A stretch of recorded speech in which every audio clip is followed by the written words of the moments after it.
The whole world is governed by laws, the universe, in fact. Laws. We call it the law of electricity. We call it the law of gravity. There's mathematical laws, there's physical laws, speed and velocity laws, agricultural laws. There's all kinds of laws. Now that we find ourselves on the spinning planet, you just have to learn what I call the setup. Learn the setup. Life's setup. Now, we didn't set it up, but we're here, so you got to learn it. And we should learn the setup for two basic reasons. Number one, to keep from getting hurt. It's one of the major reasons for learning, so you won't get hurt. See, economically, socially, personally, you can get hurt just not knowing. Ignorance is not bliss. Ignorance is poverty. Ignorance is tragedy. You got to know, or you're going to get hurt. It's good to know not to walk out the 10-story window. That's excellent information. Now, what if a guy didn't know and he walks out? Now he's dead at the bottom. Somebody says, well, the poor guy didn't know. You got to know, or you're going to get hurt. Okay. Now, here's a parenthesis. You don't have to like the setup. I don't ask you to like how it is. That's not what's important. But it is important to learn how it is. Okay, so you don't have to like it, but you should learn it. That's what I tell the kids, right? Make sure you get the information. What you think about it, that's up to you. What you're going to do with it, that'll soon be up to you. But make sure you get it. See, there's nothing worse than being stupid. Nothing. I mean, being broke is bad, but being stupid is awful. And what's really bad is being broke and stupid, right? That's about the end of the world. I mean, there isn't anything much worse than that. Unless you're sick. Sick, broken, stupid. I mean, that is it, right? There's nowhere else to go. So make sure you get the information. It's key. You don't have to like it, but learn it. If this big monstrous thing lifts up in the sky, hangs there for a little while, cuts loose, comes crashing down, boom, shakes the ground for 5 miles. And then this big monstrous thing lifts back up in the sky, hangs there for a little while, cuts loose again, comes crashing down, boom, shakes the ground for 5 miles. It just keeps doing it, this big monstrous thing, lifting up and then crashing down, boom. Now, you might come along one day and say, that's got to be a stupid arrangement, which is okay. You're entitled to your opinion. But the first thing you should learn to do is get out from under it, right? That's number one. You might have a great moral argument. You might want to shake your finger at the sky, but do it from over there, right? So you don't get smashed. It's called your basic smart. So number one, learn so you won't get hurt. Whether you like it or not, learn. Now here's the second reason for learning, the setup, to benefit. It's called the plus of life. And that's what life is, right? Both minus and plus. The minus is tragedy, heartache, misery, failure, unhappiness. But life is also happiness, prosperity, good feelings. So here's the key. Learn to get on the good side of the way things work.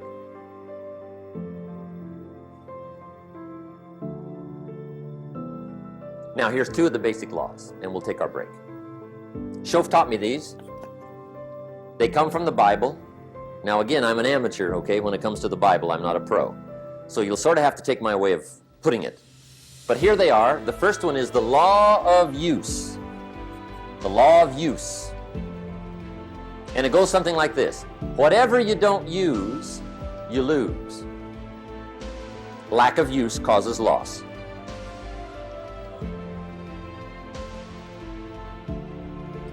On this planet, maybe not the next one, but on this one, if you tie your arm to your body, leave it there long enough, you'll never use it again. It's over for the arm. Now, it may not be over, but it's over for the arm. The only way to keep the use of this arm is what? Keep using it. If you quit, you lose automatically. They don't bring it up for a vote. You lose automatically when you quit. Now, the same thing that goes for your arm goes for your brain, mentality. The same thing goes for all the human virtues. Ambition, unused, declines. Strong feelings, unused, diminish. It doesn't grow, it diminishes. Faith, unused, decreases. It's a law. Vitality, unused, diminishes. Energy, unused, decreases. The guy says, well, I'm going to save up my energy. You can't do that. That's like trying to save today, put it on the end of the year. See, you can't do that. They'll come take you away. If you don't use today, what? It's lost. The guy says, well, I'll work twice as hard tomorrow to make up for it. See, that's foolish. You could have done that anyway. Today unused is lost. A talent unused is lost. An ability unused is lost. So here's one of the key expressions of the evening. Take a new inventory of yourself. Starting tomorrow, new project. Take a new inventory. And make sure that all of your talent and ability and mentality and ingenuity and vitality and strong feelings, faith, courage, make sure that all you've got's being used. Otherwise, you lose. Now, one of the best illustrations of the law of use is a Bible story called the Parable of the Talents. The talent story. Interesting story if you haven't read it in a while. Just review it. It's a good story. An ancient story. It says there was a master with 3 servants. He got them together one day and he said to the 3, I've got these talents. And in those ancient days, a talent was a measure of gold. And he said to the 3 servants, take these talents and see what you can do with them while I'm gone. He said, I'm taking a journey and I'll be gone for a while. When I come back, we'll get together, go over the book, see how you did. He said, here's 5 of these talents for you. 5. Here's 2 of them for you.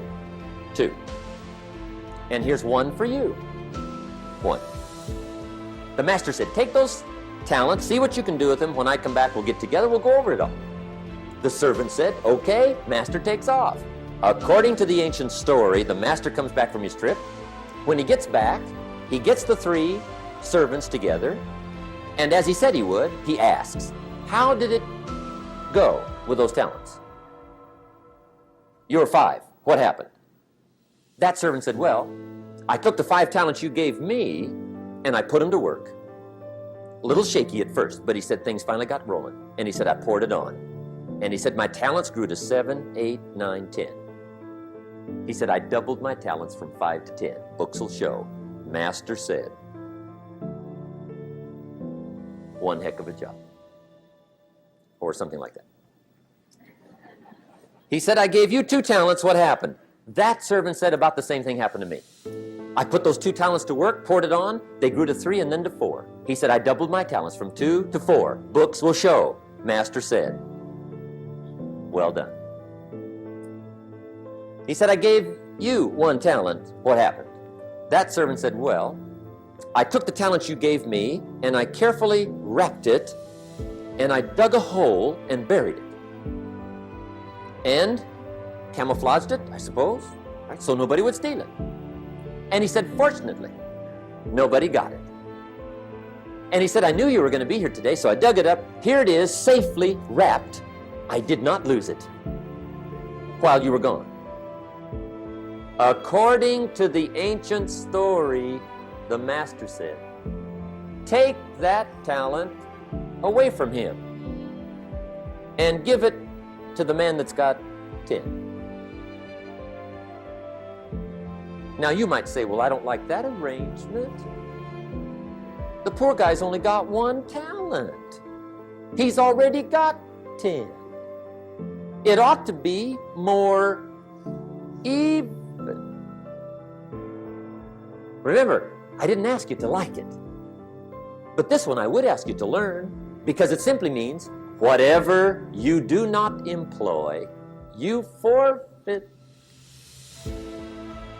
It's a law. So learn well the law of use.